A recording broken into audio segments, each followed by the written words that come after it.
So thank you very much for joining us for our latest masterclass. We've got the brilliant Tommo Fowler, who is a dramaturg and the new works associate here at Liverpool Everyman Playhouse.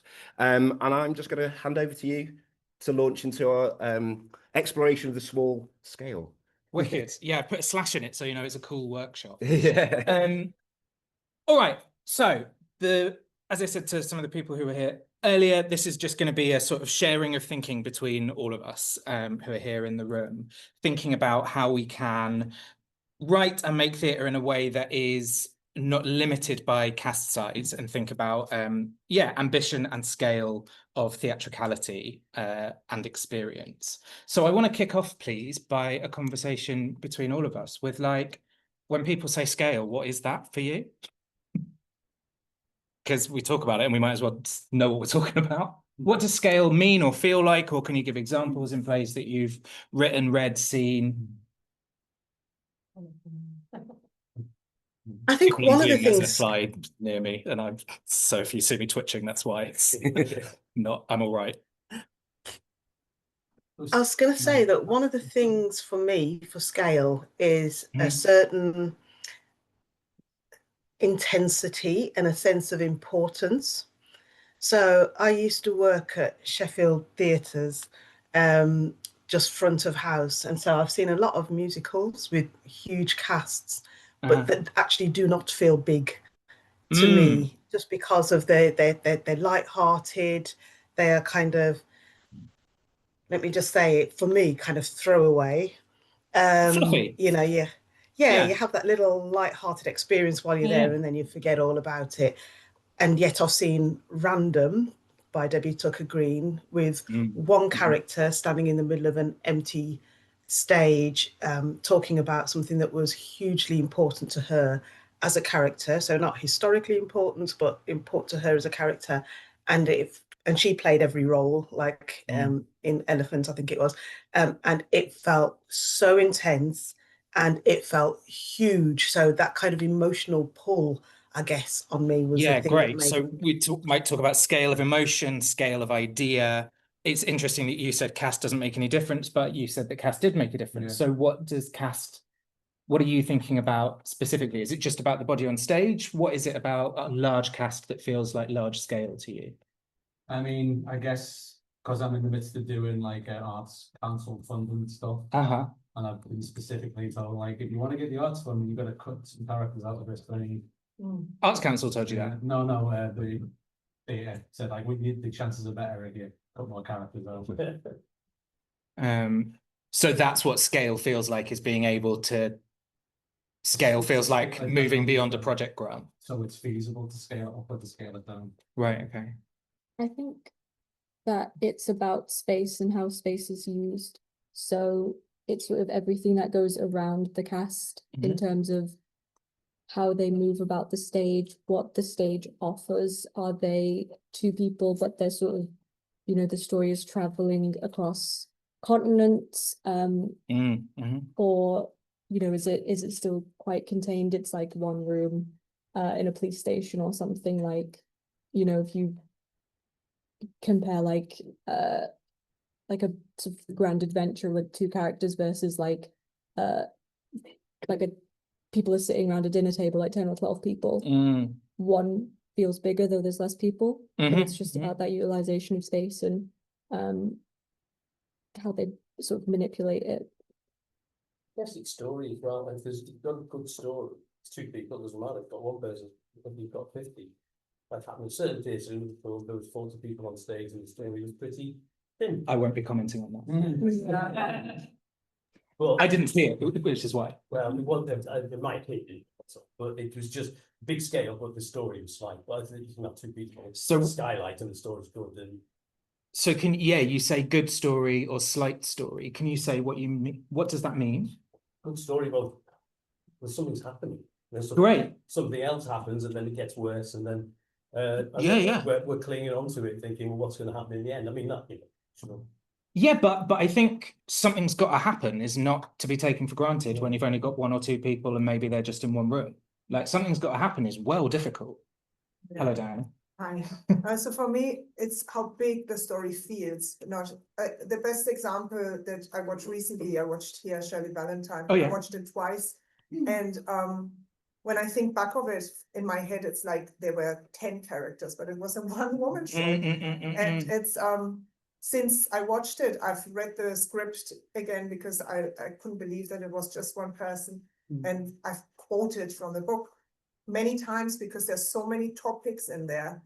And in a way, it's like this little housewife from Liverpool, but it's more than that. It's about, you know, dreams and what happens to them as you grow older and all these big topics that happen in people's lives. So you can relate to it, even though you might not necessarily be in the same position, but you feel it. And I think everybody in the room could feel it and could tell at the end when everybody just jumped up and was like, you know. So if I'm hearing right, there's something about, which we will certainly talk about when we get to discussing Elephant and After the Lavoya, of like a small number of actors doesn't mean a small amount of characters, useful to remember. And, you know, Helen played a load of people really brilliantly and yes, created that. And you're also touching on something about a real thematic texture, that it's about a lot of things. And so our interest is being piqued in a number of different directions, and they're broad enough for us to read our own experience, but very rooted in this one person. Am I understanding you right?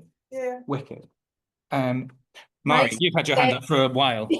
Yeah, I think for me, in terms of scale, I've got lots of experience because I kind of came up through the Scratch Night system. We're almost forced into small scaleness by we've got a studio black box theatre. Your cast can't be any bigger. The cast had to be like 2 to 4 people.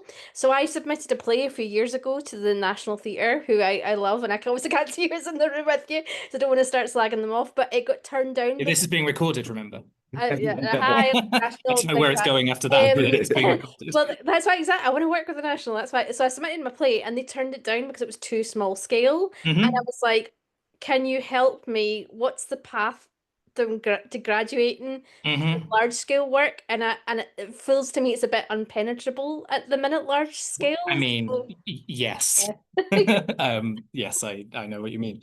If it's useful, Lindsay Turner, who is or was, don't know, was an associate director at the National, talked about for their stages, they think differently about it. It's basically like, if you put something in the Olivier, which is what, 1,000 seats or something, you are saying the city has got to gather for this. But you are, like, it's a proper sort of Greek agora. So the scale of the idea has got to reach out and has got to demand that people come and experience it. Hello, how are you doing? We're talking about what scale means. When you've sat down and collected yourself on to introduce yourself. We also said what animal we were today, so you can be thinking about that. We've had a real range. But yeah, I think it goes back to what you were saying, Susan, of like importance can be where we get scale from as well. And that doesn't, for a big stage that needs to be big social importance because you want loads of people to think it's important enough to buy a ticket for it. But it can also be, it gains importance through this one person that we're spending time with. You know, there are amazing monologues that have filled huge spaces, like, what was it? I think, is it Mr. Man by Enda Walsh? Cillian Murphy, anyway, did some manner of monologue at the Barbican, which is one of the biggest stages I've ever seen. It was great, it totally fills it. Same with Grief is the Thing with Feathers. You know, Girls and Boys by Dennis Kelly is like a momentous monologue, which I well recommend if you haven't read it. Kerry Mulligan did it at the Royal Court a few years ago. This about male violence, and it's you've got to bear witness to it. It needs a lot of people. It's massive. So if we want to distill this down maybe a bit, I guess what we'll discover is that what we've all said adds up to what I've already written in this handout. But with a lot more usefully added, hopefully, with a load of usefully added detail, which is, yes, breadth and depth, and I think, let's say, importance of idea, like momentousness, and that is sort of character struggle, like things are happening, people are in conflict, And yeah, theatricality, like why do we all have to be here together for this? Or how is it utilizing something uniquely theatrical like Shirley Valentine does, where what you're watching is Helen be amazing. And like, let's not forget that part of it is the amazement of how the hell are you holding all of this in you? Like that is not the writing, but it is part of the experience of watching a monologue is the monologue demands virtuosity from the actor, and we'll come back to virtuosity probably in a sec. And the ones I want to add in, I think, are that create scale. I think, to reckon, is how able the play is to keep introducing change and difference so that we feel that we are moving somewhere, which, as we've said, is really difficult if you've got two people in a room. So how are you going to get movement and change within that? If it's a monologue, you're just chatting to me. What's going to change? What is going to decisively feel different when I leave the theatre comparative to when I came in? That might just be emotional change, but what are going to be those, exactly in the same way that you would, I don't know, analyze the structure of a Chekhov, things massively change acts 1 to 4. What's going to be your version of that? So I think we've got to consider change and difference. Also, I don't know whether this is true, scientists will tell me. The attention economy is surely changing how we consume theatre. I spoke to a writer last year who was like, I write plays that are 50 minutes long because I can't pay attention for longer than that. And I don't want to see them. And so within that, like, great, okay, that's sort of what we're dealing with and where we're headed. Yeah, films seem to be getting longer. Films seem to be getting longer, but you're constantly cutting. So as an experience of watching, unless you're watching, what's that Michael Haneke film that's really Amour? It's like just a really long shot. Or you know, Adolescence, to take a more current example. Boiling Point, you know, that is brilliant pressure cooker stuff, but it's got to have change and difference. And in theatre, that's more complicated if we're on a small budget. So it's got to come from your dramaturgy rather than effects, I suppose. Or let's assume, but see how you go, Mari, when you do your two-hander in the Olivier. You do what you want. All right. So I'm gonna smash through the next few bits, but we've talked a bit about it, and I've tried to break down some things that I reckon make a rich and textured and momentous play on this handout, and I hope people online can get it. It's in the shared folder where all of your reading was. And also Adam's about to email it. Or put it in the Zoom. See if this works. Adam's putting it in the Zoom. He's not. He's trying. I want you to know. He's trying. So a lot of this is we've talked about big ideas. I want to talk about unanswerable questions.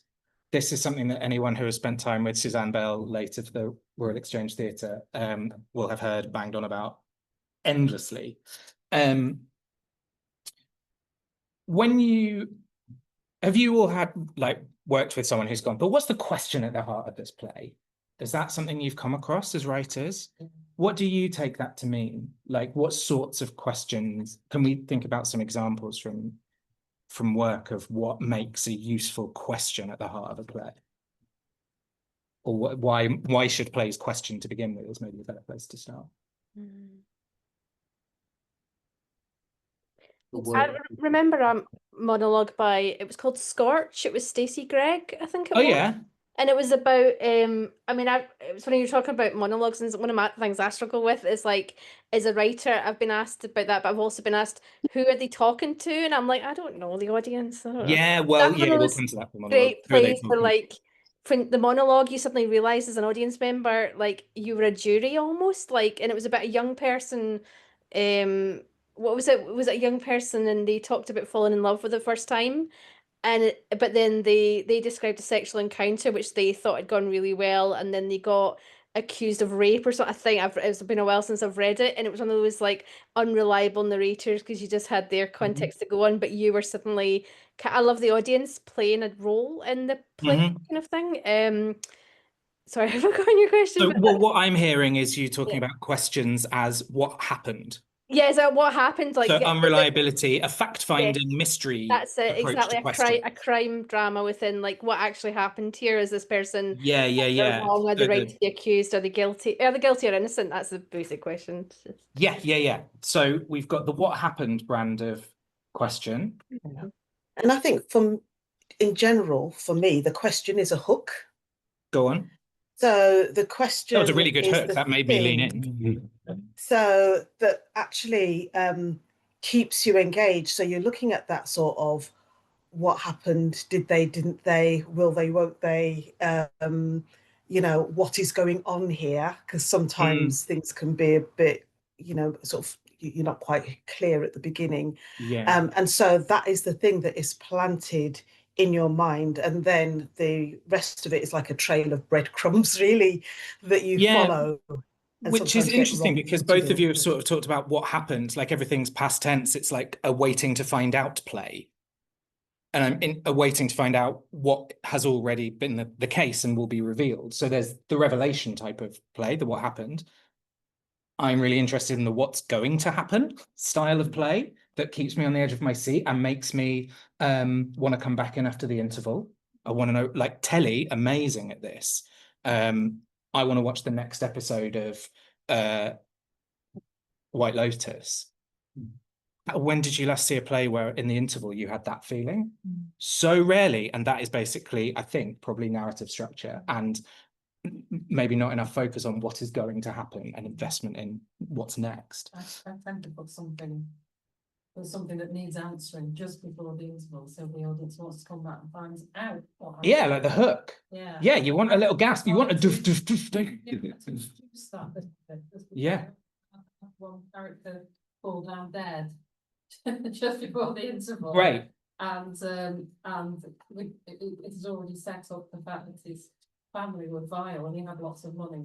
So it was like, who's going to get the money? Sort of. Yeah, so there's a what's going to happen. Yeah. I spoke, and I opened this by saying, have you come across the idea of an unanswerable question? I would observe that these questions we're talking about are answerable. The play answers them. What does it mean for a play to contain unanswerable questions? Questions about morality, who's like, are we good, are we bad? What happens when we die? What would you do? Yeah. You know, Yeah, what are would you you do in going the to same situation? Yeah, absolutely. Makes you reflect on themselves, think about their own lives. Yeah, and yes, exactly, because the characters don't have the answers either. And they are trying to figure something out. And the bigger the question, oh God, I mean, what's the example? Maybe we should, are people here in the room, sorry, Zoom, are people here seeing Billy's play after? Yeah. Maybe we should chat after to see what you reckon an unanswerable question for that might be. I don't have a specific thing that it is, by the way, but maybe it would be useful to think about that. There's a few things possibly. Yeah, it's really interesting hearing everybody's take on this, because for me, it's about a question that you haven't got an answer for. Yeah. And it's like you're wrestling with it and you're using the play as a writer to explore that. Absolutely. A provocation I would give you is, if you know the answer, why the fuck are you writing a play? Like, what's the point? Do an article. Yeah. The plays and drama are a space for doubt, and to sit in doubt, and for characters to doubt, and for them to make wrong choices, and for us to go, why have you, like, that's what I want from drama as a medium. Yeah. That's not to take anything away from the validity and sort of extraordinary power of the answers you have, but how does drama function as a medium, and why do you want it? That's a teaching tool, which also I guess it can be, but this is why I want to talk about scale. Scale is an infinite horizon. If you've got a wall at the end of it, it's a smaller space, and that applies to ideas of a play as well, I would say. That's so abstract, isn't it? Does that make sense? Yeah. When you talk about scale, the scale is informed by your kind of emotional depth, your kind of how many unanswered questions do I carry in myself from what's Yes, done completely. and then trying to sort of, so then then every one of the characters is not, or one character is not sort of full of one or two ideas, but 20 ideas. Absolutely, and all of them are right and wrong. Yes, yeah, and that's they're contradictory. And that's, I think, the key, especially if we're thinking about things like morality, we will have our own morality. There was a play I thought of, sorry, Go just to on. go back to your whole thing about questions. Did anyone see My Mother's Funeral, the show? Oh, no. Kelly Jones, it was on at the Fringe last year, then toured a bit, and it was about this person, and it was such a great critique. If you're a writer or worked in the arts, it was brilliant because it was about a young playwright whose mother had died, and to write a show, she needed money to pay for her mum's funeral, so got the chance. She had this theatre going, write about your working class experience. So she had this dilemma of, do I write about my life, and they want this working class experience, which isn't entirely true, and like the theatre and all these things, like tells your mum she must have been an alcoholic if she was this and that, and it was the whole question around. So not to sort of spoilers, but the character had obviously been through a journey by the end of the play, and in terms of their story, they were satisfied, but it was certainly a really good one to debate long after you walked away from the theatre about like how much of yourself should you give into your art. It was And all of these questions for characters come down to a really basic thing, which is how can I maintain my sense of who I am in the face of this? Right? The face of this, whatever this is, the inciting incident, the event of the play, the challenge to their beliefs. How can I sustain my integrity despite everything? That's like a big challenge, isn't it? And it might be, oh, I need you to monetize your class background or your identity in some way. That might be, I don't know, what would that be for like the Crucible or something? But Miller is really good at this. They're all about men and their honor, but in a really Titanic way, and you don't need to write about men and their honor to nick all of the ways that he does things. And if you're going to do it, I'd well recommend reading his essays on tragedy. They're about 4 pages long. They're really, really useful as a way of enlivening what is otherwise some American plays from the 50s. So words I heard ages ago, I'm wondering if anyone knows who said it, if anyone else has heard it. I've just tried for people to know about it. If above every theatre stage in the world is the invisible question, how should we live? Oh, that's good, isn't it? It's great, but who said it? Well, you did. I think own it, Jenny. Came to you in a dream. Amy, sorry. Yeah, own it. No. It's good though. Yeah. Maybe we'll put. Sorry, what was that point? I didn't hear it. Can you say it? Can you say it again? Above every stage in the world is the invisible question, how should we live? Yeah. Okay. How should we live? Okay, cool.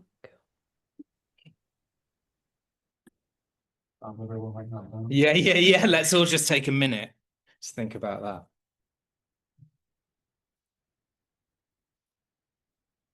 So is that an unanswerable question, or is that just a question that has multiple answers depending on who you are? Is that what you mean by an unanswerable question? Something that has multiple questions rather than... Well, I suppose what I mean by a play holding an unanswerable question, I mean, yes, I would say that is unanswerable because it changes too often for me to have a grasp on it personally. For a play to hold an unanswerable question, I guess it's about, if you had a play where there was a moral problem and you had 3 characters exploring it in a different way, each of them in a different way, but at the end of the play, I definitely knew the play was definitely like, this one was completely right and the other 2 were not.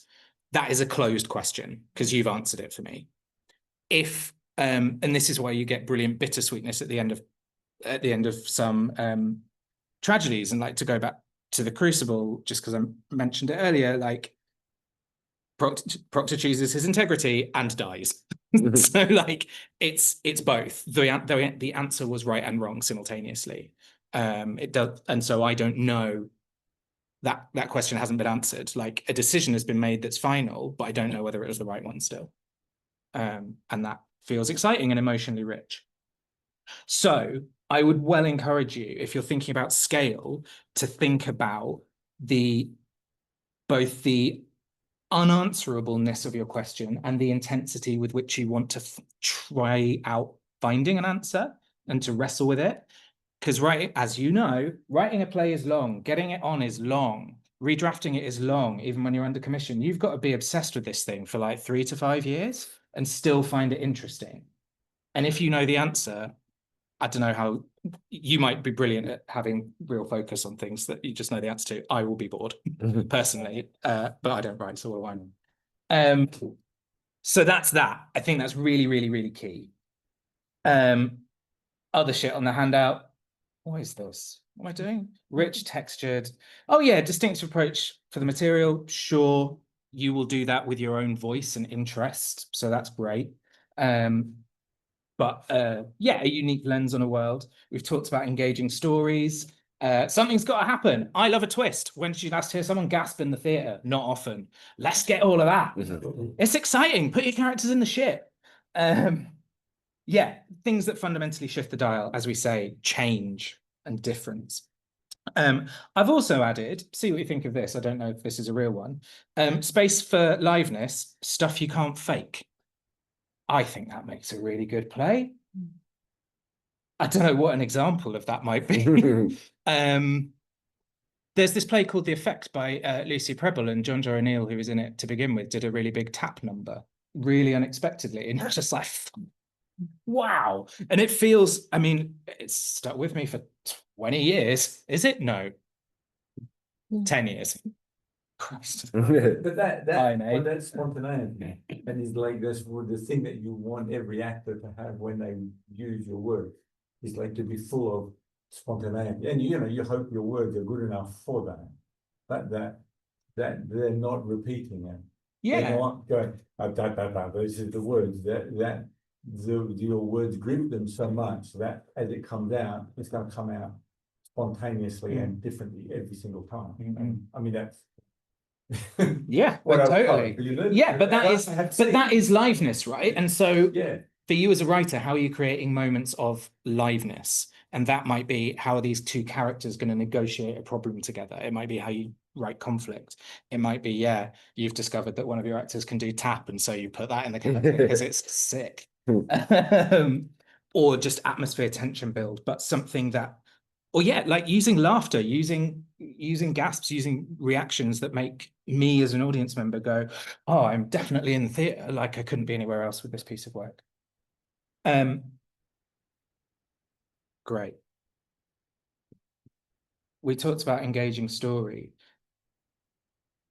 We'll get on to two-handers, one-handers. But I do think this is, I think it's really important to go, all of the stuff that we think of as great plays having, you can have them at studio scale, and you must, and that's what we're talking about. So I've just written some things down here that I think make an engaging story. Read them in your own time. You know what makes an engaging story. But this is what makes it feel expansive.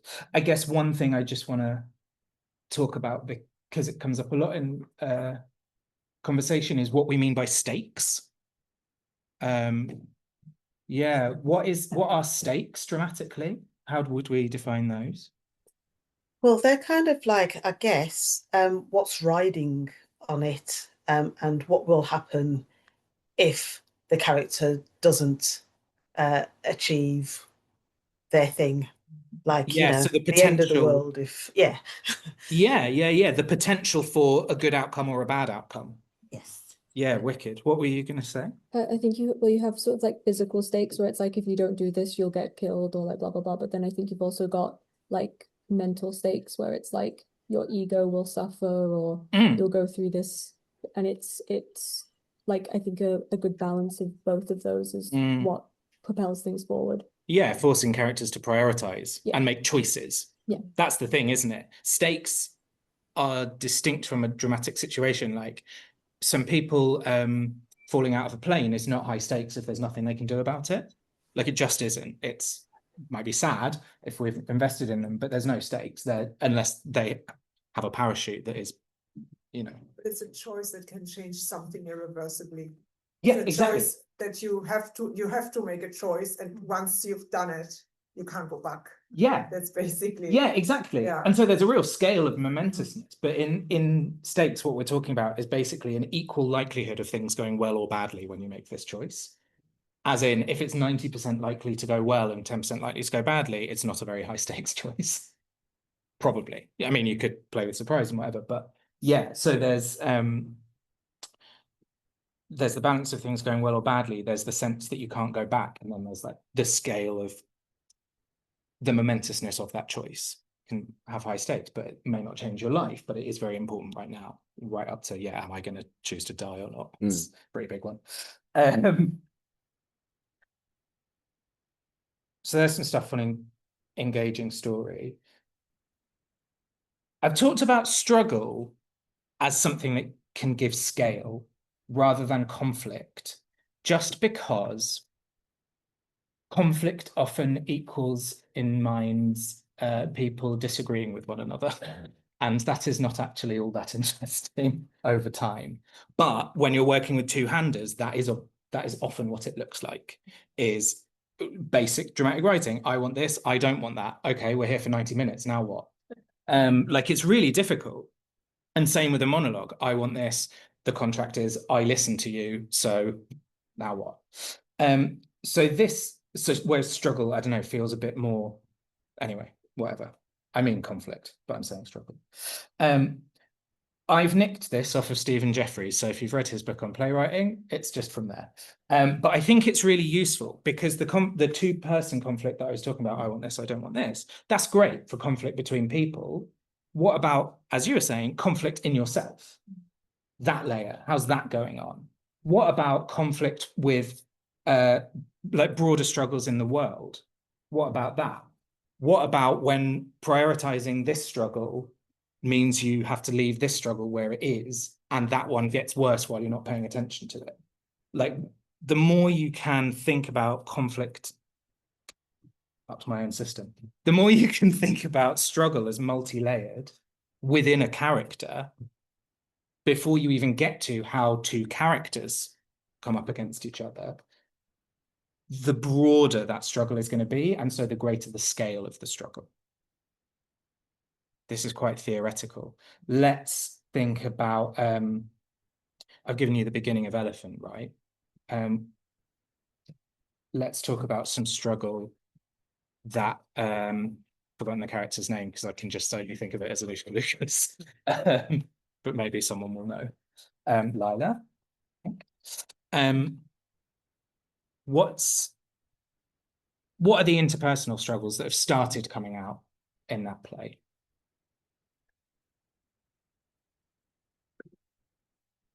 From a low medical background, is that what you're taking, or is that more of an I would say that's external because it's broad circumstance, but that's a great one to pick up on. Her financial circumstances make life harder. Yeah, great. They limit choices or necessitate her prioritizing choices that she may not otherwise make. Fantastic. Great external struggle. What about and with her racial identity as well? So more? Yeah, I think there's one of the things that stood out for me, apart from the kind of dinner lady wanting to hug her. Yeah. And that was just a great, you can see that to some extent she doesn't want to be singled out. She says nobody else. She doesn't hug anybody else. I don't want to be singled out. And so there's a kind of, I really like this feeling accepted and cared for, and at the same time, but yeah, I don't want to be. Yeah. Great. Yeah. So that's a brilliant example of an internal struggle of I don't want to be singled out, and also I want to be comforted, specifically as me, you know. So there's something really good there. Or like, oh yeah, I want to fit in versus I want to be special. Great, really useful internal thing. And as you say, there's something about her own heritage that's basically going, well, what am I? Or who am I? Where am I from? There's no answer to that. So those struggles taking her more in one direction than the other, great. And then, yeah, interpersonal struggles, they haven't really come out yet. So maybe that was a shit question. But you may have got the sense from the little scene with the label execs that they are not going to be an entirely benevolent force in the play. And they're going to try and box her into being a certain type of artist because of her skin color. They really want her to be Alicia Keys. Spoiler alert. So does that sort of make sense of multi-layered struggle? And ideally, these things are all going to kind of coalesce in specific events that distill all of their conflict, all of their struggles at once, and really force things to come into action. Or like the struggle they're having internally is kind of crystallized by the other person that makes them both the answer and the issue for the thing that they're worrying about. We'll talk about this more with the bits of play we've written.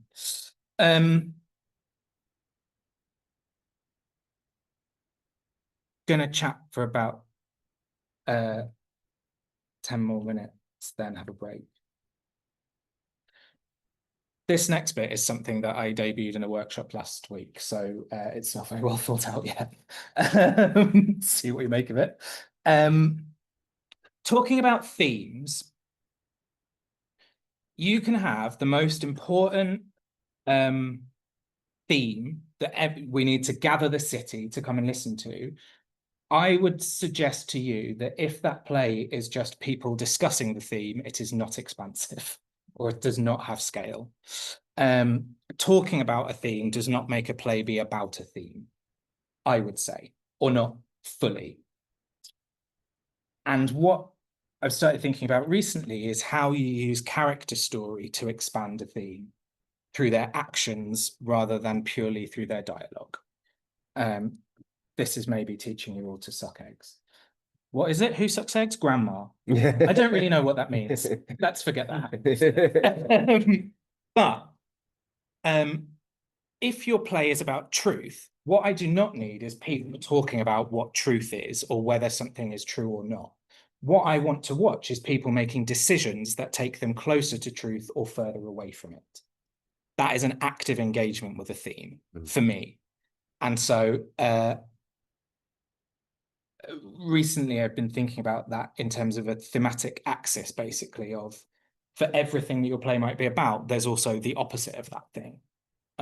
So your play about truth, characters are also going to be balancing untruth, and their choices are going to take them closer to truth or closer to untruth, and all of them, each choice is going to take them a bit further that way or a bit further that way. In a play with loads of characters, they'll all be on different scales. They're going to be at different they're going to move along the scale, but this is what I kind of mean by character journey, is they start with a position on this thing that the play is about, and the play forces them to reevaluate that position and end up somewhere else, or end up at the back, but they've gone into the abyss of, I really value truth, but oh no, I've got to do a lie to serve my greater purpose of broad truth. I've become corrupted. Like, that's a really, you know, quite simplistic example of a character who's got to go really far against what they would ordinarily do in relation to the theme of the play. And the more ways you're doing that, the more ways you're interrogating your theme, therefore the larger your play is going to feel. Short form. I would say it's a lot harder to have the time to like figure out these truths and to explore the unanswerable questions. And I know often when I write in smaller form, like I'm struggling not to just like shoehorn things in or be very on the nose about topics. And especially when you want to be asking big questions and you want to be exploring weight subjects. And so often like I find like I throw in comedy. Great. But then also I think what I'm trying to say is like listening to you guys talk about all of this, my mind immediately like equates it with like a dramatic piece rather than comedy. It is very much skewed towards that. See how like that fits into both. Well, I think you could definitely be thinking about writers who well, actually, I mean, I wouldn't call Billy's play a comedy, but it's really funny. It's asking big questions. Equally, who's really funny and like has definitely stuff to say. The one that comes to mind is Dario Fo. Yeah. I mean, Accidental Death of an Anarchist. Shit me, it's got big stuff to say. Very funny. And well done, Tom Basden, as well. you like alter the formula for different genres, or do you think there is a sort of base? Well, I think it's about what success for your play looks like. Yeah, you're right, and I should have thank you, because I should have prefaced this with a lot of this is about dramatic scale, or scale of idea. But that is because drama, the purpose of it is to like go through the ringer emotionally, intellectually, to sit with things, to really go somewhere. The purpose of comedy is to be funny. And if it does other stuff, great. But I guess it's where you're putting your focus. Like, I think people like McDonough have lots to say about human. I'm thinking about that because we did it last year. Have lots to say about humanity and use humor as well. I suppose it comes down to genre and what you want. But you started off talking about I write short form. What does that mean? I think like I finished a play last year. Congratulations. Like the vignette, like episodic play. So like the threads of the themes all linked together, but like we sit with like different people for short amounts of time. Great. Yeah. And I think like where I would sit on the scale is probably like comedy drama. But yeah, like because I often start with short form, like my knowledge of like how to structure things, I feel very like out of my depth with that. Well, I think that's a really, we do a little unit on like sort of fractal plays that are little snippets that build up a picture over the course of their form. It's a really interesting question. How would you introduce scale through a form like that as writers? Or have you seen it done, like, how have you seen it done to make a play feel momentous and huge, but what it is loads of little scenes with loads of different people? It's constellations like that. Yeah, it is. I suppose I'm thinking of scenes that it sounds like it's lots of different characters. Like you're not tracking characters specifically through it. Great. Shared and exploited view. Oh yeah. Exchange. Yeah. That's By like Phoebe and Claire Powell. Lives and situations sort of start interweaving. Like as we go on, we don't realize like how they're connected to begin with, and then it gets there. Well, you have, yeah. I mean, not a hilarious play, that one off of Phoebe. It's pretty harrowing. Yeah. So I don't know how much it is answering your question, but wow. This is great. It's expansive.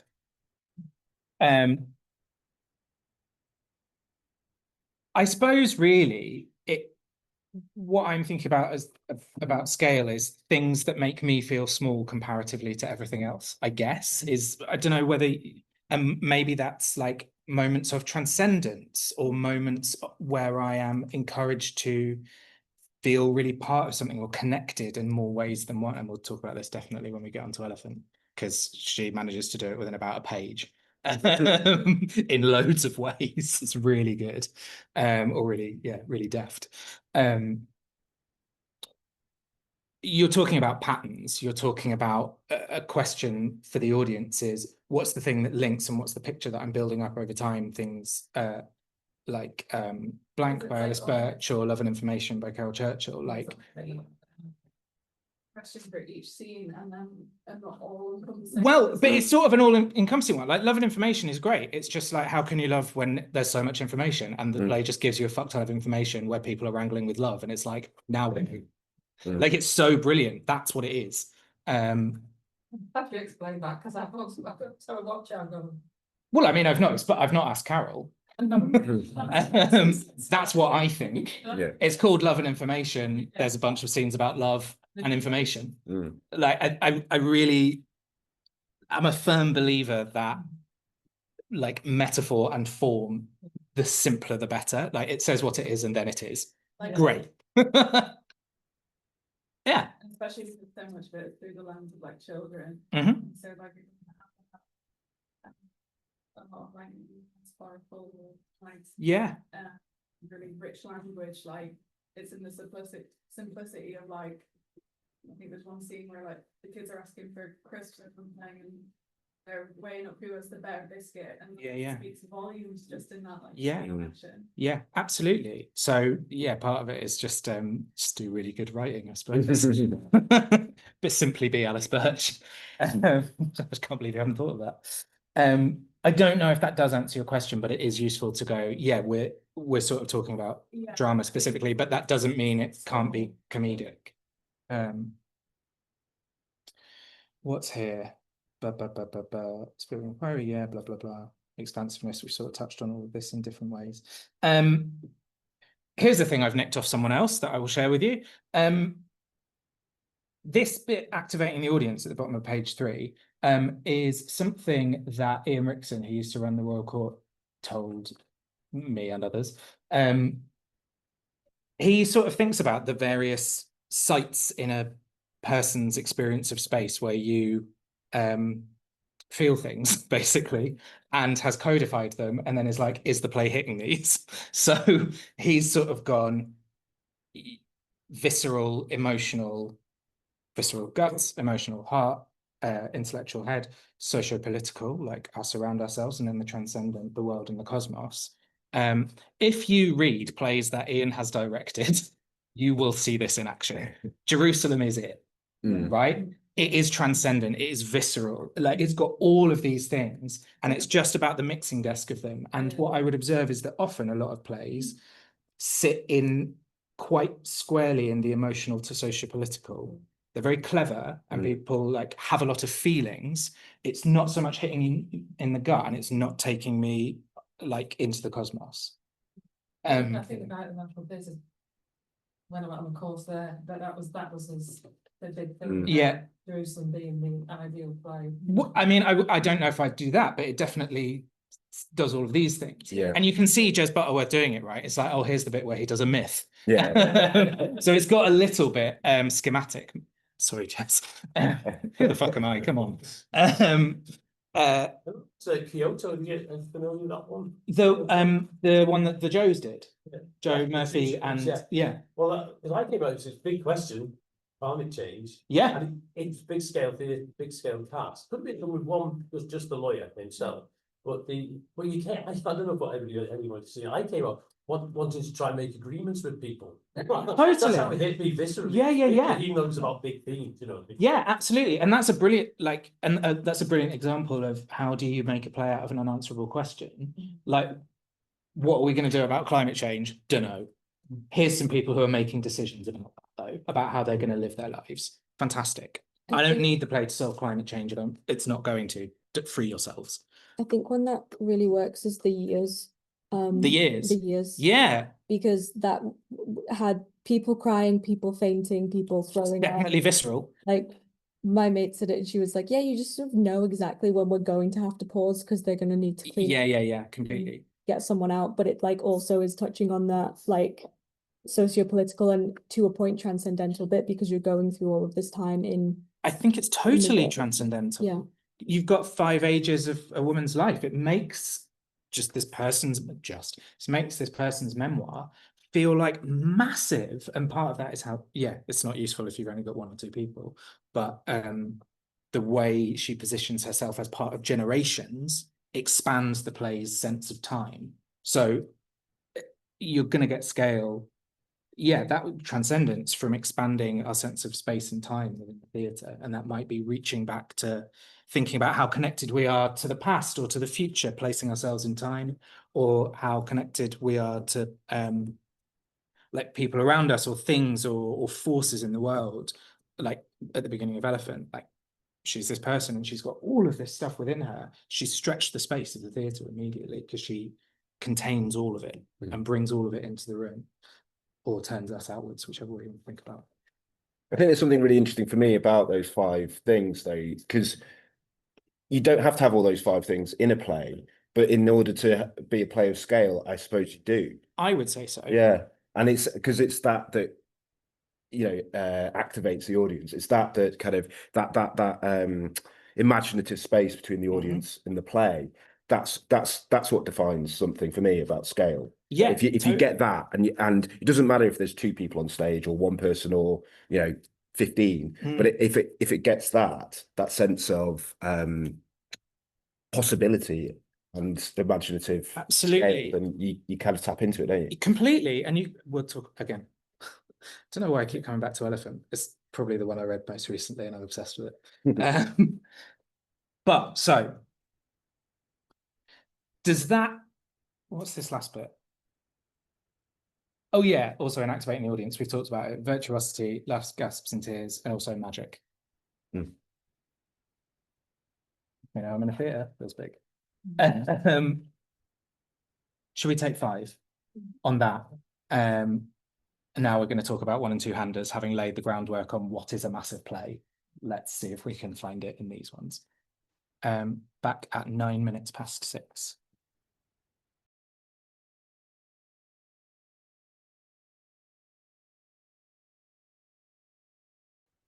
I wanted to talk a bit about, specifically with 1 and 2 handers,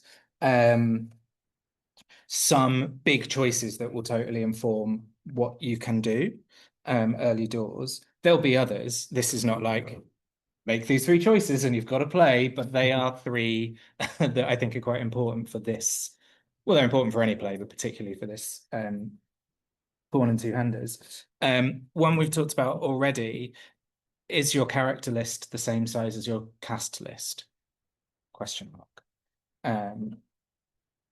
And what are the inventive things you can do within that?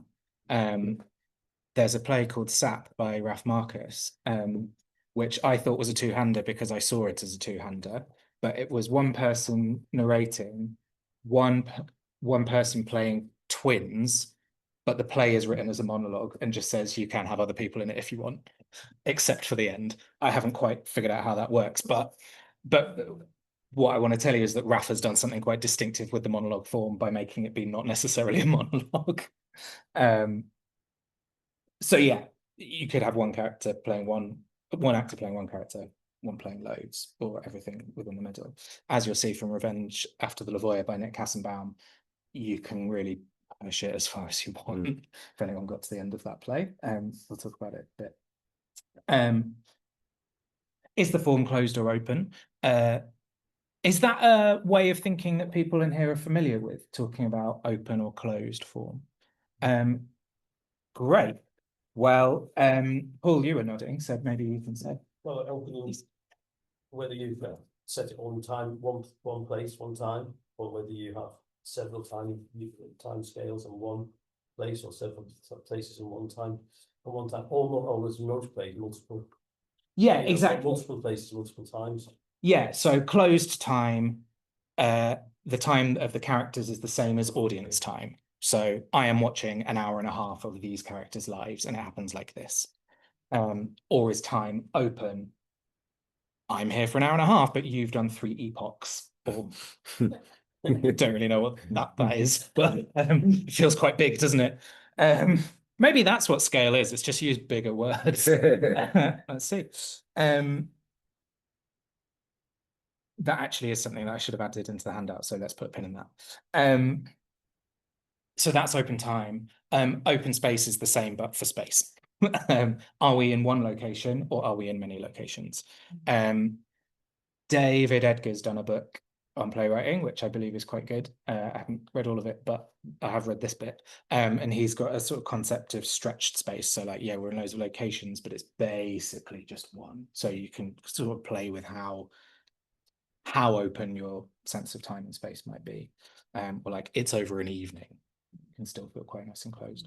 But so that is a big choice, right? Because if we're talking about difference, but you've picked a form that is close time, close place, it's going to all have to come from the characters and what they do to each other. It's not going to come from, well, we've gone to space. Although the mountaintop does in fact go to space from close time, close space narrative. And also, like, are you just using dialogue and things that can happen between characters, or are you also using narration? If narration, you can do anything, as you will see from Billy's play, and as you may have seen also from, Elephant and After the Lavoie. Those are some big considerations. Any others that feel important for if you're writing a 1-person or 2-person? We had one on who is it that was talking about who's your character talking to for a monologue? Yeah, me. Yeah. Oh, God. Sorry. Sorry, you've been connected to a speaker now, Mari. Oh. You should be okay now. Which is why we all jumped when you spoke. Sorry. It wasn't because of what you were saying. Yeah, I just Velocity I remember being frustrated really once in a rehearsal room because I had this monologue for a character and it was like it was a multi-person play. It wasn't like I mean, like, yeah, there was like 3 characters, but they were like, the director was like, who are they talking to? I was like, I don't know, just the audience. Like, do you know what I mean? But I know myself, it's much more satisfying watching a play if you realise that, you know, I was at a play last week actually, and you realise that you slowly realise in the last few minutes of the play that all along it's been a memorial to their best friend who died, kind of thing, and that's why what the address has been, and that was much more satisfying just as a writer. I'm having to work hard and think about it. Yeah, but I mean, I think it's equally satisfying just being spoken to as an audience. Like, I'm there, you might as well just chat to me. Do you know what I mean? I don't. You can cast me as someone and I'll be them, but I could just be me as well for the character. I guess when, and it is almost always directors and dramaturgs who are like, but who are they speaking to? What I would say is under that question that is more important is what can go wrong in the act of speaking. Like, what are the stakes of this interaction? And that might be informed by who are they talking to, but I'm not going to act as a cop. I'm interested in how are you moderating your behavior as you tell me this thing because of how you are being perceived, or or your sense as a character of how you're being perceived. That's where change comes from in a monologue, is like, oh, I've said the wrong thing. Oh, I tried to get you on side and it hasn't worked, and now I feel awkward and I need to do something else. Like, it's a dialogue, right? I don't need to know who I am at any point. I just need to know what my effect on you is. That's dramatic. I'll be whatever, doesn't matter.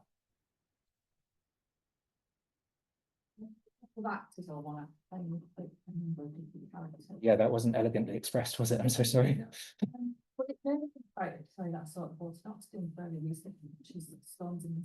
Oh yeah, Mary Jones does. Yeah. And I think what's lovely about that as well is that it goes back to what you were saying earlier about that theatrical experience. It's incredibly virtuous, virtuosic. You really appreciate the skill of the actors, and that you couldn't have that experience anywhere apart from the theatre. Yeah. So this is a two-hander about a film company that comes to Ireland, and it's 2 men playing absolutely everybody involved in this thing. It's great. It's really fun. Yeah, I was going to say it's got real scale to it, I would say, because it's a whole community. And the community has changed through, I mean, it's sad as well, but it's yeah, really sad, but it's really funny. Really funny. You know, you have to be a really good actor. Well, it's basically clowning, isn't it? And yeah, I nearly used that one, but used After the Lawyer instead. But it's the same. Stories in His Pockets. Because to be honest, we never. Because what I did was I watched the play, and then I got the script, and I read the script, and it's written specifically for just two. Yeah, absolutely. Yeah. It would be. So I would say, I think it would feel smaller if there was someone for every role. Exactly. Personally. And it takes a little bit of adjustments as well, which is why I think it works so theatrically.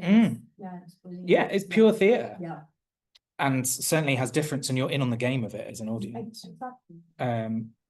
There's another Irish play by Owen McCafferty that does the same thing called Mojo Mikibo, about these 2 kids during the Troubles. Gorgeous. Sometimes it's the multi-rolling though, it's sort of driven by necessity. I saw a thing the other day by the director of Operation Mincemeat, which started at the Fringe and is now just, you know, won a Tony Award for their conquering the world. Yeah. And I mean, I love Operation Mincemeat, but they obviously they've got 4 people who do multi roles in Operation Mincemeat, and they talked about, the director was saying about, when we first created it, we're like, once we get to Broadway, we'll have the money for a bigger cast, and we'll just do this multi rolling for now, when we're at the Fringe and we've got like no budget. But actually, it's what worked for them and how they've kept it. Do you know what I mean? So yeah, it's driven by necessity, but it all works out. It is, but I think it works particularly well in Operation Mincemeat, and as you say, this is not what they were aiming for necessarily, but the play is about a DIY thrown together like extravaganza, and that's what they are performing. Like, it's a real mash of form and content, I think, and practicality. So it's, I would say that what it does brilliantly is create an aesthetic where you're not lacking actors. It's like, this is super theatrical, evidently we'll be multi-rolling, here's the game. And so even when it's necessity, it works because you make a virtue of it and construct the play around the material that you're working with. Hello. I have a question. I don't think it's fully formed in my head, but I'm just... Well, we can spitball it. In terms of like our job as writers, do you think like the experience of reading a text is different from the experience of watching a performance? And to what degree, like, is it our responsibility to like form both of those experiences? Great question. Can I just say something really quickly? Because you mentioned Phoebe's play earlier. Yeah. And I missed that. And I bought the play. And it's so different. It's really tough to read. Yeah, it's near on impossible. Yeah. I was thinking, why didn't I watch that? Because if I'd have watched it first and then read it, but and there's other things where like I read a script afterwards, and like the stage direction is like a character in itself, like the things that Totally. that's to the text. It's like, I might make this a post-workshop conversation. The short answer is it's both. It depends on how people are meeting your play. If it's through a anonymous open submission system like Playwriting prizes or whatever, you might need to do a little bit more work. If it's a director who's going to direct the play, you can just tell them. But you know what I mean? And also, a lot of those writing prizes are read by directors who are like, stop telling me what to do. I'll ignore all this and make my own choices. It just needs to be clear on the page. I want to get a sense of your personality and the story. That's it. And you'll see from Elephant, right? Like just how it's set out on the page. I'm like, great, I know what to do with this. It's got a particular quality to it for how she uses white space, and people like Mike Bartlett are really innovative with that as well. Which playwright were you just talking about? Sorry, we missed that. That was not Elephant, the one that was mentioned in the room. Shed, Exploded View by Phoebe. Oh shit, yeah, Phoebe Eclair Powell. Yeah, as one that's near on impossible to read, as is like 7 Methods of Killing Kylie Jenner by Jasmine Lee Jones as well. I read the got all memes in it. Yeah, I read that. Yeah, I agree with the person in the room, whoever said it. Yeah, that's a hard. I love Phoebe's work. I don't know her first name. And I've seen like her work when her plays at the Bush and things like that. But I read that going excited, because sometimes all you can do as playwrights is read the play text, because you can't get. Totally. I'm in Newcastle. I couldn't get to Manchester to see the play, and sometimes it just doesn't work because it's just. Yeah. Oh, it's impossible. It's an impossible task. But then, interestingly, I think that leaves space for it to be discovered in the rehearsal room, and actually, the next people to pick that play up and stage it will create something completely different, almost. You know, there was. But it's just not. It's just But but that is a problem with. If we are only encountering theatre in not even slightly the way it's meant to be encountered, do you know it is difficult, and going back to it is really hard to read. But I guess if we got it through the Bruntwood Prize, we'd be like, holy shit, I don't know how I'd stage that, put that through, because we'd be excited as directors, right? To go, what? I think as long as it's readable. I'd way prefer something that was doing something weird with form that I couldn't imagine what it would look like on stage than something that's just very tightly written together with no spaces. Like, it's just about how it hits your eyes. Opportunities of one- and two-handers, what are they for you? Why would you, taking out, oh no, we can't afford more people, why would you want to write a monologue or a two-hander? What do they give you? Say more. Like often with like one or two-handers, you can condense the feeling a lot more, so it's stronger sometimes. I think when I think about like one or two-handers, like I think about not even the words sometimes, but like the silence that would be like living with those people. I think when you have more characters and you feel the responsibility to give everyone their moment, like it's harder to do that. Yeah. I think also, like, I guess this, you can make the sort of story or like elements of it feel more impactful. I don't know what the right term would be, but like, for example, I've been working on like a duologue, which is about these two women who were in a fencing club in the 50s, and it's actually a front for like a radical thing. But the conversations they have, I've written them kind of like it would be like a fencing match. So you wouldn't really have that if you have other characters to that level, because it is about like sort of the struggles that they have with each other, and then it's you have that like really intense like sparring, and then just sort of that sort of like a lot of space and movement. So it kind of like reinforces like elements of the story just through that. Yeah, really nice formal approach to doing that. I think there's also an opportunity for the kind of touches on that theatricality. Yeah. Because if you've only got one or two people on stage, you have to embrace the theatricality of it. Yeah. You know, particularly with the one-person show and that sense of breaking the fourth wall. If you're talking to an audience, or you're, you know, kind of voicing your inner thoughts, or you're narrating a story, or whatever the form is, that isn't natural. Yeah, you know, like daily life. And also, like, you know, if you look at kind of a two-hander, it's intense. You know, it's either kind of multi-rolling where you're kind of enjoying the theatricality of that, or it's like the intensity or the intimacy of two people, something. I think it's a lot less like Kelly. It goes back. Certainly is. It goes back to this. I think the most I felt like a kid was sitting in a dark, like, cave in Pembrokeshire, and one woman was telling a story around the fire, and everybody was sitting there open mouth, despite her just doing a little bit of shades, you know, like, and we were feeling like kids. And you come out with a very vivid image of not much happening, but I think if one person is doing something, your brain is working a lot harder. And also that very pure storytelling is so useful because it's an act of conjuring rather than like just telling. And it's primal as well, isn't it? Really primal. You know, I mean, the fire in the cave. Not for you as well.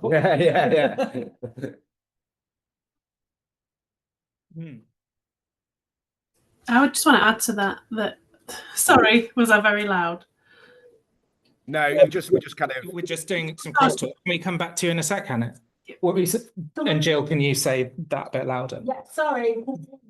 So when I read Elephants, it felt quite reminiscent of novels, and that internal monologue that you talked about earlier. And I think that's a really, I mean, it's difficult when you've got a number of people on stage to talk about things that are very internal in that external way. And I found that really interesting because I thought this reads a bit like a novel. It's quite prose-like, isn't it? It's almost a performance lecture. Yeah. I thought it was really interesting way to approach that, and it's a really useful one because you can just say whatever you want, and you say it through the views of communication to somebody else. And we'll come back to that because, having said there's conjuring, not sort of telling, Elephant is mostly just saying some facts and then absolutely blowing them out of the water for you. It's like, it's absolutely, I think it's really deft. What were you saying, Hannah? So sorry, I didn't hear anyone else talking then. Of course, you're so fine. I guess I wanted to add to that kind of privacy. Like, it feels like a broken privacy. You know, getting on something momentous between two people, it feels like you're kind of eavesdropping, and it's kind of, it's quite juicy to feel like you would say, two people would say different things to each other than they would in front of a big group of people. So I don't know, I like that kind of two-handers that bring intimacy and so sorry, like voyeurism. A bit voyeuristic. Totally. And it taps into that kind of the idea of a novel, because you have such a particular relationship with a book, don't you, that feels like it's one-on-one with the novelist or the writer, and the intimacy that you were kind of talking about. So so all I want to do is just encourage you to think about, what does this form do really well? Like, what do I want from this, and how can I utilize it to the best of my ability for what it is asking for as a set of parameters? it doesn't need to feel like a constraint. It can feel like an opportunity to really lean into those things. I put some challenges down just based off of a decade of reading plays that do the same things. This is a bit about two-handers, or yeah, two-handers where it's just two characters. You can't push the relationship very far because they'll simply not talk to each other anymore. So like, how can you find within that parameter, how far can you push them? And if you're doing closed time as well, how can you keep them in the room? Having directed a couple of these two-handers as well, at some point the game becomes, well, what else can you do to make them not leave? And buy-in, I think, from audience starts falling away because you can see the play's architecture. So there's a delicate dance going on for those sorts of plays. Hello. On two-handers and one-person shows around sort of exposition, like in a large cast, you don't need so much narration or exposition because the story can just unfold by what is happening. And I feel like often when I read two-handers or one-person shows, it's there is like quite active classic storytelling. This is who I am, this is where I've been, and and how I think that can be, it's a bit like a boring trap. Yeah, but I think that's true. I think I slightly disagree on big plays, meaning you don't have to do exposition. I've seen, and I'm sure have we all, a lot of plays with a lot of people in who are just saying what's happening. But you're right, there's more opportunity for things to happen, whether or not they do.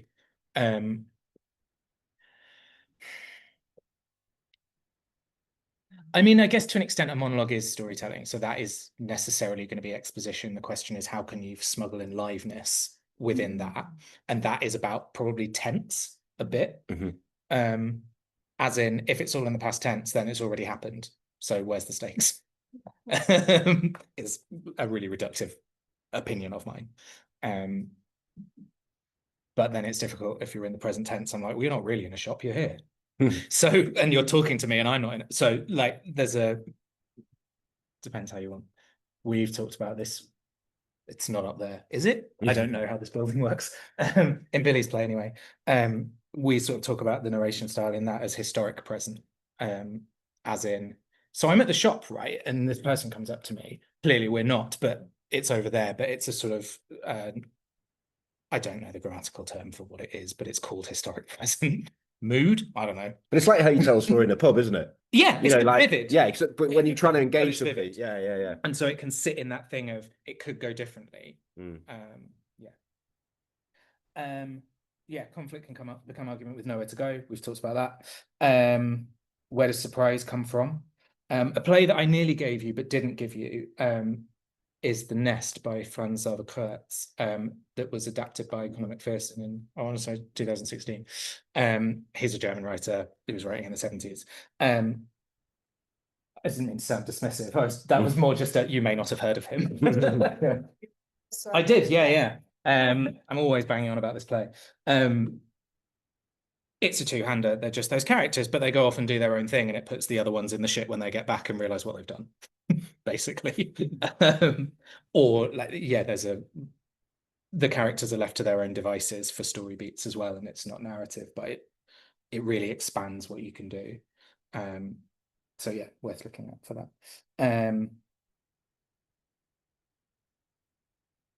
That's that. Should we talk about the actual plays? So this is not going to be all the reasons why these plays are good. It's not.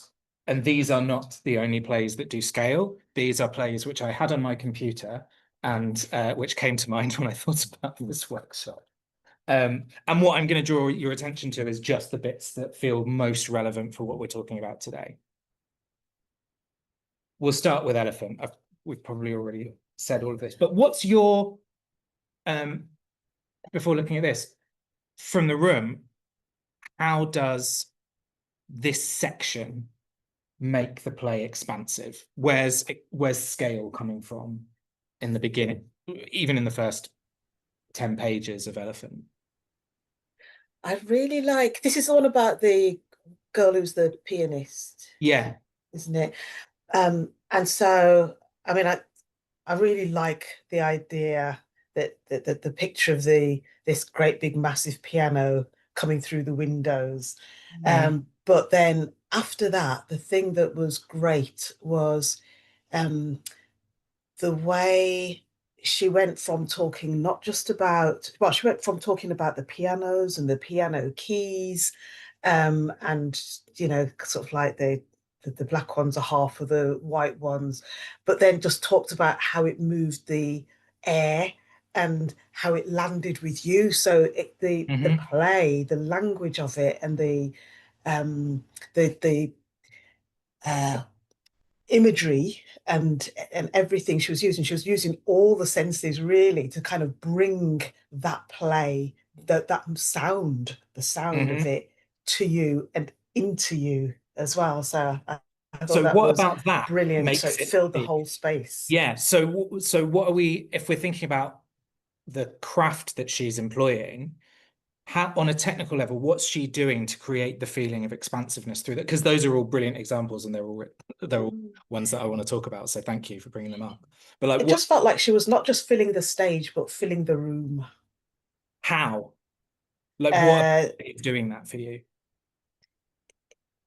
Just the way she was almost kind of like, so the air between the stage and the audience, her and the audience at the piano. So, you know, yes, she talks about how the hammer hits the da-da-da, but then it's almost like she was physically moving the air. Absolutely.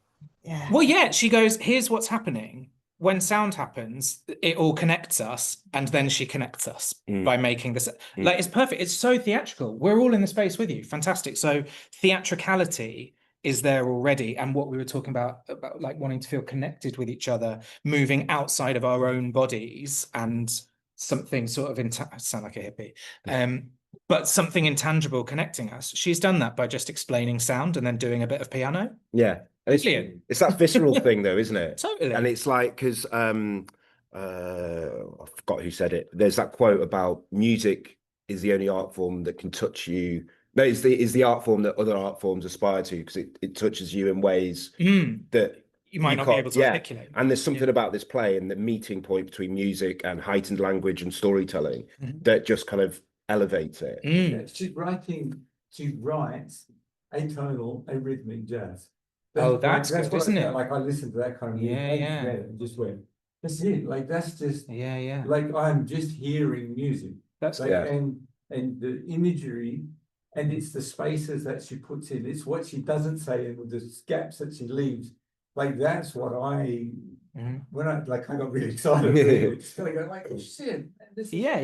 So it's there's a rhythm and a tone to everything that she writes. Those rhythms and tones, they're not consistent rhythms and not consistent tones. It keeps changing and stopping and moving. So you keep.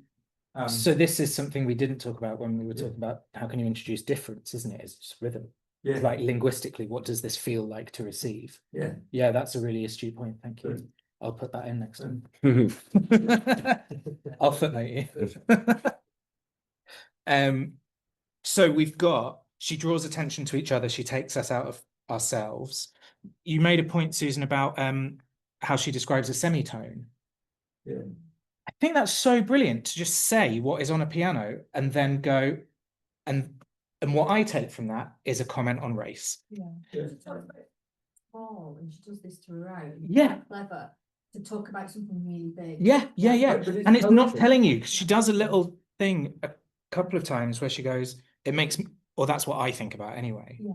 And that, great. She's not going, this should be important to you. She's going, it's important to me. And I'm like, great, it's important to me too, because you're amazing. Like, coming across as such a creep. I've never even seen this play. It's on in the West End, isn't it? Yeah, it's on at the minute. Yeah, it's on at the minute if you want to see it. I'll be obsessed with others in a sec. But what she does brilliantly is just describe something and then completely subvert it and force you to look at it in a new way. That is thematically relevant and that is symbolic. She does it with her own body as well, as a talking about heritage, and like, we'll have all these stretched space through talking about all these different places, and these crystallize in me. is what we said earlier, isn't it? But yeah, the symbol of the piano over time, it starts off with the keys, then you start getting it as the history of mahogany, then you start later you'll get the history of ivory, and it just gradually is constructed as a colonial object, and an object of great aesthetic and aural beauty as well. And so she's introducing change by she's changing how you look at this thing and herself as a person who benefits from that thing, the piano, and also suffers from colonialism. So yeah, all of those things that foreground the world's interconnectedness make it massively expansive, and like with 2 lines. It's extraordinary. Hello, you hands up. I was going to say logistically as well, like, I guess she creates scale with what she doesn't include, in that she says that the music should be composed with each different like performance of the text. And it's something like, you know, she's giving us her music and her poetry through the words, and then she leaves the space for the performers to also bring their own linguistics and their own music to the text. Yeah, it would be a very interesting thing to see it performed by someone who wasn't her. Yeah. So it'd be interesting. But that's virtuosity, right? I'm a really good piano player and singer, I'll do that. And you're like, wow. Like, and that does draw you into a person, and that does make it feel bigger. Also later the piano bleeds, so that's quite magic. Yeah, but good. It's quite a crashingly literal metaphor, but it's really good, isn't it? It's just going to bleed. Fantastic. And magic as well. It's political, because So if you political. talk about colonialism and ivory, exactly. and Eryri, it's, Yeah. I mean, bloody hell. Now I have to go and see it. Yeah, go and see it. It's in the writer's room as well. If you want it. Okay, so that's some of the ways that creates scale. The mountaintop, I've given you like the middle of the play, which is very annoying, but this is the bit where it becomes massive. What's your feeling about how scale works in The Mountaintop by Katori Hall, Olivier Award winner? I've got an advantage because I have seen it, and it, like you say, it is a two-hander, isn't it? It's two-handed. It is, yeah. And then, but there, like you say, there is, as you said, in terms of the excerpt, there is a moment where it completely just like expands, like it's set in this one room and then just cracks open, I think, like oh, right at the end it does, yeah. Yeah, that's what I'm thinking of, yeah. But I would say it cracks open metaphorically before. Oh, I know, yeah. But and that's the bit we're looking at. But yes, I mean, did you see the one that Nathan directed for The Curve recently? No, I saw it a few years ago. It came to Northern Stage, and okay. But yeah, the room the room breaks apart at the end. He goes to space and does a nice speech. Whatever. It's very theatrical. But yeah, even in just this little bit that we've all read, where are we getting scale from? Go on. I was writing down all the action. Yeah. And it was just this happens, this happens, this happens, which I thought was really impressive. Yeah. Yeah. So like events that change things, basically. An event being like, I suppose a lot of theatre wankers use that in quite a technical term. It's in Katie Mitchell's book if you want to read about it.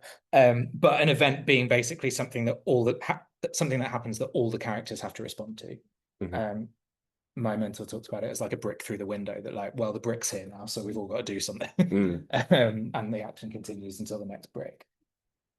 I think it's something about the exploration of such a monumental historical figure. Yeah, great. You know, like this person who has changed history, and a cultural figure, but then also obviously the fact that she's an angel. She's an angel. yeah, just like yeah.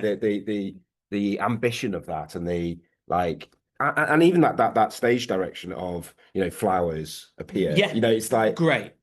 Yeah, and as writers, not your problem. Yeah, exactly. Yeah, and as a director, you kind of go, how the fuck? But yeah. Great. What's the potential? Yeah. Oh, Do buy the play text for this because there's some completely impossible stage directions in it. Yeah, it's very funny. Who knows whether we've done them? Shoes on, codes, and I think there is like achievable scale within it as well. That is Yeah. like Totally. grand. It is grand. It's really grand. And it's grand because he's a grand guy. Partially because of his historical significance and partially because he's doing all speeches. Yes. Yeah. Right. But he is an embodiment of something political. So yes, the historical viewpoint that we've got of what that movement means to us and what racial justice means to us, what he in particular means to us. He connects us to history. But also, yeah, he's bringing that politics into the room in a lived way, because the problem is I've got to deliver a speech tomorrow and I don't feel very confident. That's the problem of the play, is I need to be amazing, but I feel like shit. Can you help me, angelic maid? Also unexpected actions. When I think of Martin Luther King, I do not think of him as a flirty little creep. Know more about his background, right? Totally, which I don't. But it's a thing, and it comes. So nowadays it would come to this question. Oh yeah, he was a great politician, but people do this. But a lot of them said, okay, you can either judge him as a politician or you can gossip about his private life. But you know, some point you have. And this is what's good about character complexity, right? Yeah. Yes, great man, bad man. Yeah, but great, what a good character. But it makes it very relatable again, you know, and this idea of bloody hell, I have to, because he was a great speaker. Yeah. And people have this idea in their head that Obama just, you know, just spits out his speech. No, it's work, you know, and probably lots of nerves. And actually it gets you back to relating to the human being, which is not the great politician. It's the person who's standing there and has flaws. Yeah. Which is great, because without flaws, then the characters are not relatable.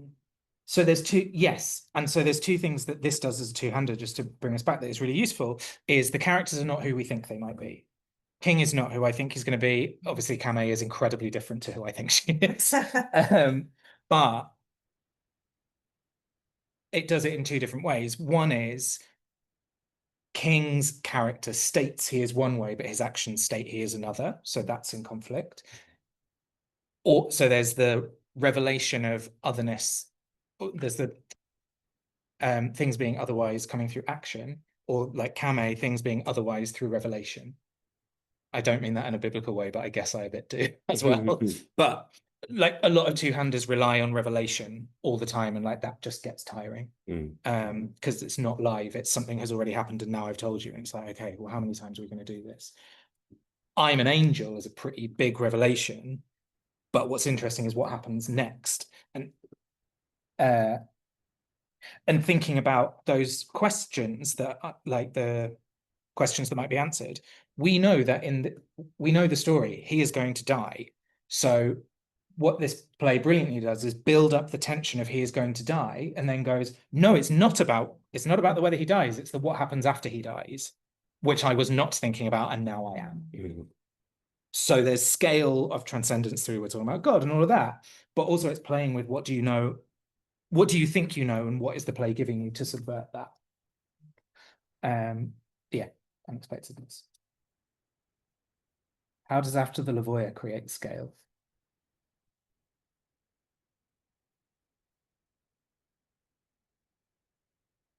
Totally impossible to comprehend how you would stage it, really. It's just two bodies. Yeah, I guess it just expands the limits of, oh, there's a helicopter, okay. Mossad is here. Very good. And this is what we were sort of saying with narration earlier. Like, if you're going to be able to do anything, why not do anything? And it's a very absurd play, right? For anyone who hasn't yet had a chance to read it, a group of Jewish people kidnap Corbyn, and then everyone turns up to argue about what to do with it, basically. It's very silly. It's a really wonderful play, but yeah, it's a two-hander. I've not counted how many characters are in the final scene, but there's the main two who we sort of follow, then the people that they're multi-rolling. I reckon it's probably about 15, and they're all in the room together. and they just gradually come in. So you've got used to these characters multi-rolling over the course of the play, but often it'll be like one of them playing their main character and the other one playing a different one, and it's still a two-hander, and sort of going through that. Then they just stack it in. And so there's two things. One is they've got loads of characters, but two is on a text level, Nick starts by splitting the moments of changing character with narration to give them a chance, and then just stops. And so they are just having to, and stacks lines like 3 in a row with, that's a different character you have to play for each of these 3 very fast lines because we're in a car chase.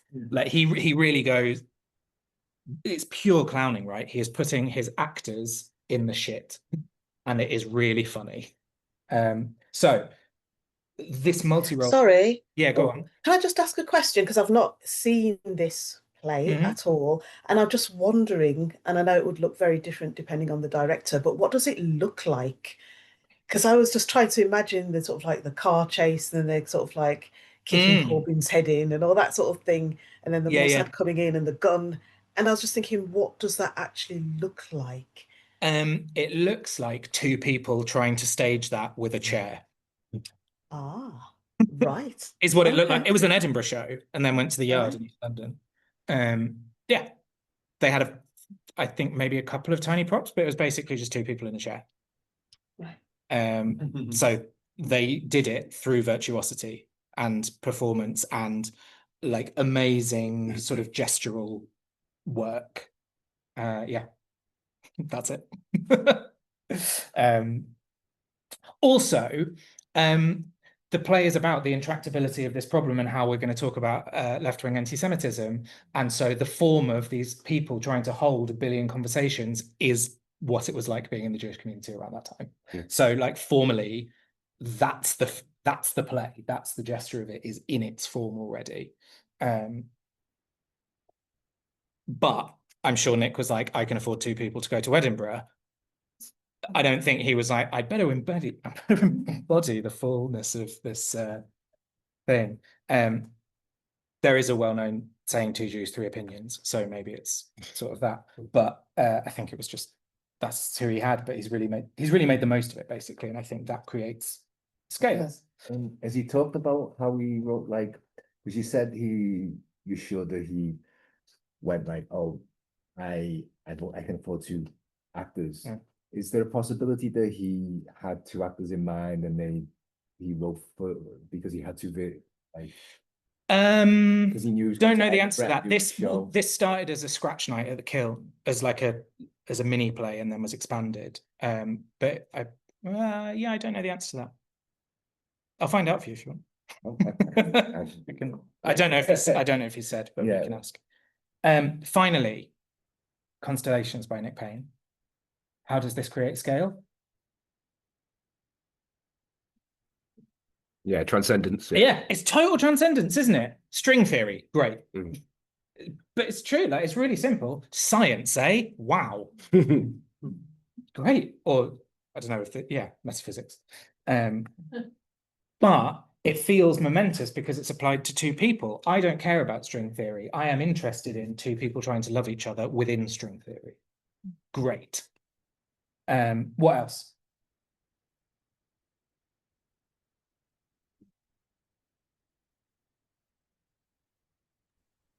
It's not a test. I'm just interested. Quite literally a play about choices, isn't it? Well, yeah. You know what I mean? And the ramifications of those choices you make. It's the sliding doors. Yes, it's total sliding doors. You know, and actually, are we who we are? We are the sum of our choices, right? Yeah. Because those choices form who we are right now in this moment, you know, and actually it asks those huge existential metaphysical questions, and it comes back to that, you know, how to live, how do we live, you know? And that's at the heart of it, and like there's no answer. Do you know what I mean? Like, because all those versions of them exist. They've made all the mistakes and done all the brilliant things. Not to keep banging on about it, but it's pretty virtuosic to watch because they keep having to start again. It's like multi-role, like they just have to they're there and then they have to be back out. Like it's just a physical feat. And so to be really reductive, like while you're watching the Shirley Valentine, a bit of you is like, how the fuck do you know where you are? These are all basically the same, but slightly different. What? It's so virtuosic. Like it's real magic. I feel like it expands possibility because I am so activated by tracking what's different between these scenes and keeping hold of them. Like it's really asking a lot of me as an audience member. What I think it does that also, it sets up the game of, oh, we're repeating the same scenes and starting again and then moving a bit on. And just when you've got a handle on that, it introduces a new thing, which is why I did so much text to get to that bold bit where like language is fracturing and it feels really different to what's come before. So that, spoiler alert, if you haven't read the whole play, is that Marianne's got a brain tumor and is sort of losing language. And that spine of different type of scene kind of sits along the play as that develops.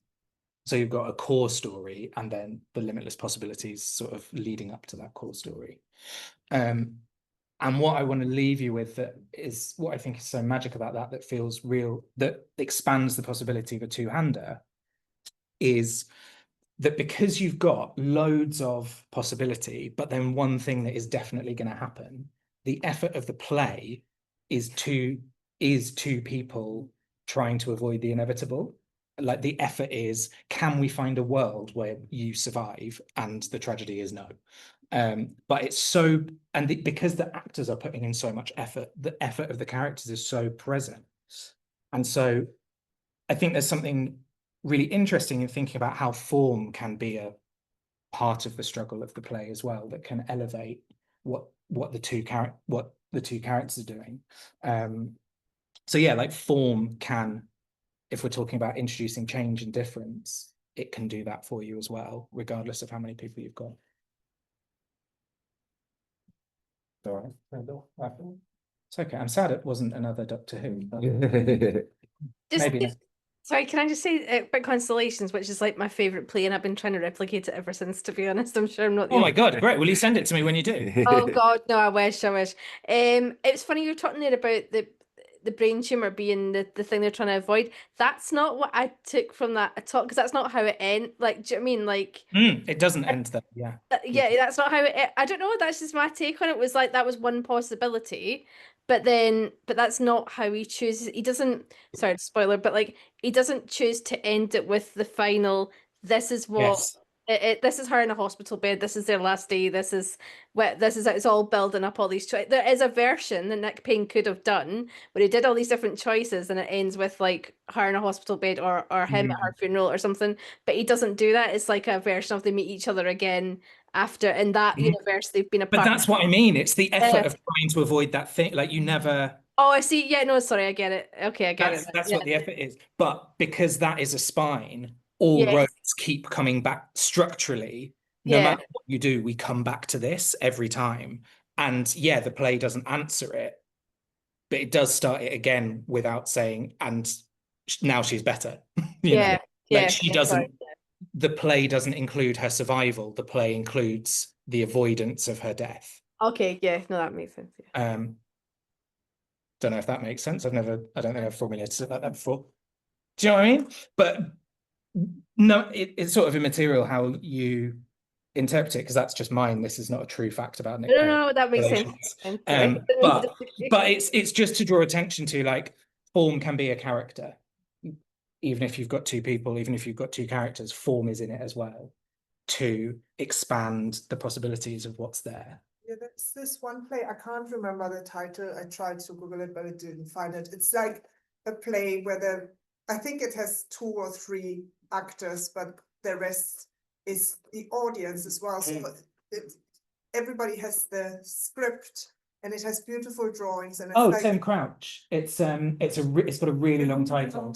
Existential terrestrial something disaster. Yeah. It's a cult leader, and you have to read it and you're part of the cult. And I remember reading this and thinking, bloody hell, I don't want to be in the theater, because the feeling of being in it just made me feel sick. Yeah. The idea. Yeah, but it is. There. You're really involved. Yeah. For anyone who wants to write it down, it's called Total Immediate Collective Imminent Terrestrial Salvation. Yeah. Hope you've got that. Their box office was great. Looked that, didn't they?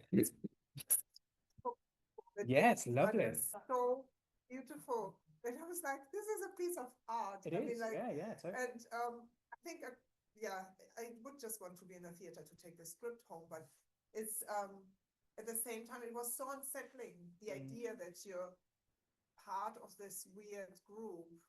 I thought it was brilliant, and yeah. I mean, its question is like, well, would you join? Could you be convinced to join a cult? Yeah. I suppose.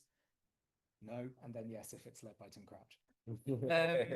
Which brings us to a ending point I wasn't necessarily expecting, but I guess would stand fine. Yeah, I know that's been like a lot of chat, but what I also hope is that one and two handers feel like they can do fucking loads now, is my hope. And that they are not limiting, they are full of opportunity, and we just need to keep a hold of what scale means to you and how you feel scale and how you can put that in those things using all of those toolkits, whether it is character complexity, whether it is how you structure events, whether it is how you use form, whether it is just how you use language to feel big and use weighty words and conjure other spaces. It's all really possible. And these are some people who've done it brilliantly, but so will you. So yeah, these are examples and prompts to keep thinking and exploring for yourself, not a like, no offense, you don't need to replicate constellations, you will do something brilliant. And Nick is here to help you if you want to look at him. Thanks everyone. Brilliant, thank you, Tommo. Yeah, I've really enjoyed this session because I think it's been an interrogation of like what it is to sense of scale, but also like what we experience in theatre, what connects with us, and then applying it to one or two handers. Do you know what I mean? Like, yeah, we've all kind of experienced that sense of transcendence or that sense of, scale, but now actually kind of interrogating it and going, what is it that makes that? It's been really fascinating. So thank you very much, everyone. Thank you very much, everyone on Zoom. Soon. Cheers. And yeah, thank you, Tommo. Cheers. Oh, thanks everyone.